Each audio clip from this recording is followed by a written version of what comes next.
वसुदेवसुतं देवं कंसचाणूरमर्दनं देवकी परमानन्दं कृष्णं वन्दे जगद्गुरुं। श्रीकृष्णं वन्दे जगद्गुरुं। श्रीकृष्णं वन्दे जगद्गुरुं। ब्रह्मा जी का यमराज को समझाना और भगवान विष्णु का उन्हें वैशाख मास में भाग दिलाना। ब्रह्मा जी ने कहा, यमराज तुमने क्या आश्चर्य देखा है, क्यों तुम्हें खेद हो रहा है? भगवान गोविंद को एक बार भी प्रणाम कर लिया जाए तो वह 100 अश्वमेध यज्ञों के अवभृत स्नान के समान होता है। यज्ञ करने वाला तो पुनः इस संसार में जन्म लेता है, परंतु भगवान को किया हुआ प्रणाम पुनर्जन्म का हेतु नहीं बनता, मुक्ति की प्राप्ति करा देता है। जिनकी जीवा के अग्रभाग पर हरि ये 2 अक्षर विद्यमान हैं, उसको कुरुक्षेत्र तीर्थ के सेवन अथवा सरस्वती नदी के जल में स्नान करने से क्या लेना है? जो मृत्यु काल में भगवान विष्णु का स्मरण करता वह भक्षण आदि से प्राप्त हुई पाप राशि का परित्याग करके भगवान विष्णु के सायुज्य को पाता है, क्योंकि भगवान विष्णु को अपना स्मरण बहुत ही प्रिय है। यमराज इसी प्रकार वैशाख नाम का मास भी भगवान विष्णु को प्रिय है, जिसके धर्म को श्रवण करने मात्र से मनुष्य सब पापों से मुक्त हो जाता है। उसके अनुष्ठान में तत्पर रहने वाला मनुष्य यदि मुक्ति को प्राप्त हो तो उसके लिए क्या कहना है। वैशाख मास में भगवान पुरुषोत्तम के नाम और यश का गान किया जाता है, जिससे भगवान बहुत प्रसन्न होते हैं। पुरुषोत्तम श्री हरि संपूर्ण जगत के स्वामी और हमारे जनक हैं। वह राजा कीर्तिमान वैशाख मास में उन्हीं भगवान के प्रिय धर्मों का अनुष्ठान करता है, जिससे प्रसन्नचित होकर भगवान विष्णु सदा उसकी सहायता में स्थित रहते हैं। भगवान वासुदेव के भक्तों का कभी अमंगल नहीं होता। उन्हें जन्म, मृत्यु, जरा और व्याधि का भय भी नहीं प्राप्त होता। कार्य में नियुक्त किया हुआ पुरुष यदि अपनी पूरी शक्ति लगाकर स्वामी के कार्य साधन की चेष्टा करता है तो उतने से ही वह कृतार्थ हो जाता है। यदि शक्ति के बाहर का कार्य उपस्थित हो जाए तो स्वामी को उसकी सूचना दे दे। उतना कर देने से वह उऋण हो जाता है और सुख का भागी होता है। जिसने उस प्रयोजन को स्वामी से निवेदित कर दिया है, उसके ऊपर न तो कोई ऋण है और न पातक ही लगता है। अपने कर्तव्य पालन के लिए पूरा यत्न कर लेने पर प्राणी का कोई अपराध नहीं रहता। यह कार्य तुम्हारे लिए असंभव है, अतः इसके विषय में तुम्हें शोक नहीं करना चाहिए।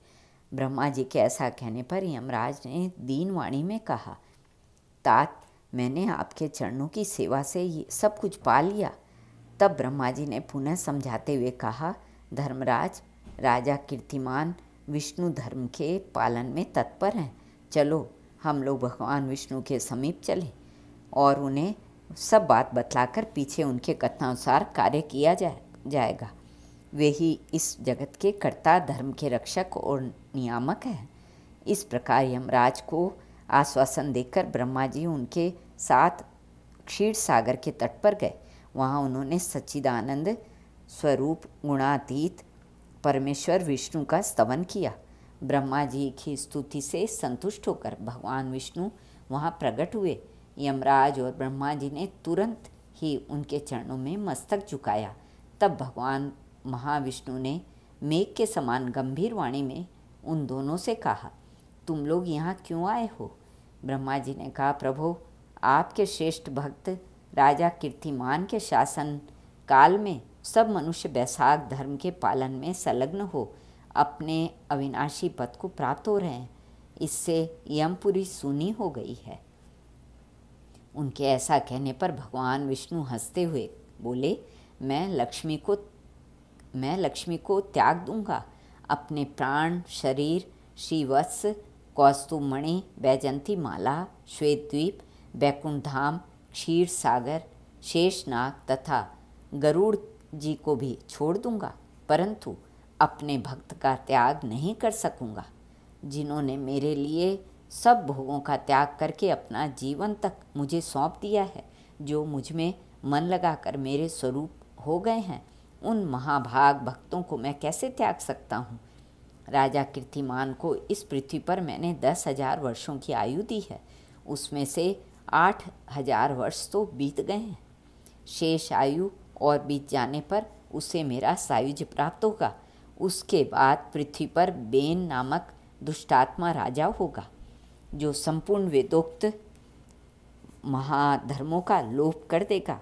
उस समय वैशाख मास के धर्म भी छिन्न भिन्न हो जाएंगे। बेन अपने ही पाप से भस्म हो जाएगा। तत्पश्चात मैं पृथु होकर पुनः सब धर्मों का प्रचार करूँगा। उस समय लोगों में वैशाख मास के धर्म को भी प्रसिद्ध करूँगा। सहस्त्रों मनुष्यों में कोई एक ऐसा होता है जो मुझ में अपने मन प्राण अर्पित करके अपना सर्वस्व मुझे समर्पित कर दे और मेरा भक्त हो जाए। जो ऐसा होता है वही मेरे धर्मों का प्रचार करता है।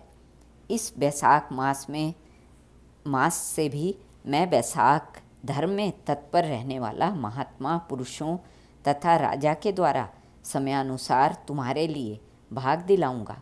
लोक में जो कोई भी वैशाख मास का व्रत करेंगे वे तुम्हें भाग देने वाले होंगे। उनके वैशाख मास में बताए हुए महाधर्म के पालन में तुम कभी विघ्न न उपस्थित करना। यमराज को इस प्रकार आश्वासन देकर भगवान विष्णु वहीं अंतर्ध्यान हो गए। ब्रह्मा जी भी अपने सेवकों के साथ सत्यलोक को चले गए। उसके बाद यमराज भी अपनी पुरी को पधारे।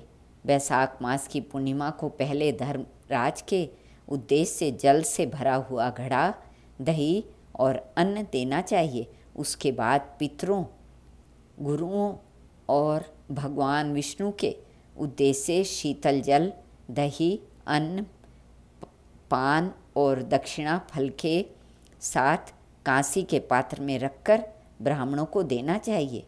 भगवान विष्णु की दिव्य प्रतिमा वैशाख मास की महात्म कथा सुनाने वाले दीन ब्राह्मण को देनी चाहिए। उस धर्मवक्ता ब्राह्मण को अपने धन से भी पूजित करना चाहिए।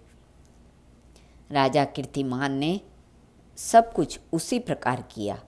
उन्होंने पृथ्वी पर मनोवांछित भोग भोगकर शेष आयु पूर्ण होने के पश्चात पुत्र पौत्र आदि के साथ श्री विष्णु धाम को प्रस्थान किया। मिथिलापति ने कहा, महामते, दुरात्मा राजा बेन प्रथम मनवंतर में हुआ था और ये राजा इक्ष्वाकु कुलभूषण कीर्तिमान वैवस्वत मनवंतर के व्यक्ति हैं। यह बात पहले मैंने आपके मुख से सुन रखी है, परंतु इस समय आपने और ही बात कही कि वह राजा जब वैकुंठवासी हो जाएंगे उसके बाद राजा बेन उत्पन्न होगा। मेरे इस संशय को आप निवृत्त कीजिए। श्रुतदेव ने कहा, राजन, पुराणों में जो विषमता प्रतीत होती है वह युग भेद और कल्प भेद की व्यवस्था के अनुसार है। किसी कल्प में ऐसा ही हुआ होगा कि पहले राजा कीर्तिमान और पीछे बेन हुआ होगा। इसलिए कहीं कथा में समय की विपरीतता देखकर उसके अप्रामाणिक होने की आशंका नहीं करनी चाहिए। श्री कृष्णार्पणमस्तु।